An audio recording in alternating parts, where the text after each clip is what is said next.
Po, është në fakt është një nisëm që nisi përpara gati një viti me dy shoqet mia. Njëra prej tyre quhet, që e vazhdoi më tutje edhe këtë rrugtim, quhet Juri Hoxha. Patëm këtë ide për të krijuar një event që ka lidhje me femrën e vën fokusin kryesor tek femra. Problematikat që ajo ka dhe sensibilizon të gjithë ambientin, po themi të gjithë shtresën sociale për të qenë sa më të barabartë dhe për të respektuar barazinë gjinore. Dhe kjo vjen natyrshëm me Ajo vrapon me datën 8 mars, ku do të realizohet një xhiro vrapi dhe ecje 5 km rreth e qark liçenit artificial.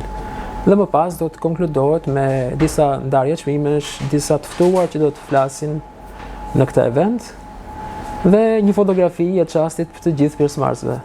Pra ideja, mendimi dhe realizimi janë të gjitha të mijat për sa i përket këtij eventi.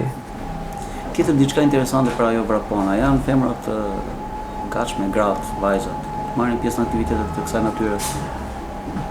Në fakt, të them vërtetën, projekti qëndronte në zyrtaret tona dhe doli në jetë në një formë shumë kazuale, rastishme, pasi Juri u lidh dhe me një shok tjetër, Endri, i cili është i Tirana Running Club, dhe ai sikur dha atë katalizatorin e të gjithë gjës. Dhe sigurisht që gratë janë shumë të gatshme për të vrapuar, sepse nga ato regjistrimet që ne kemi dhe janë bërë aktualisht në faqet tona, ku kemi nxjerr komplet shpalljet, të gjitha shpalljet tona, dhe ftesat për të marrë pjesë në event, kemi një numër shumë të gjatë, të madh grash pjesëmarrëse në event.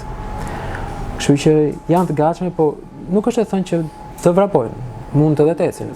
Pra kemi lënë edhe një hapësirë kohore të eventit që fillon në orën 9 dhe më pas shkon deri në orën 10:30, kështu që 5 kilometra kemi llogaritur që për 1 orë e gjysmë janë mjaft favorshme për ta mbaruar këtë.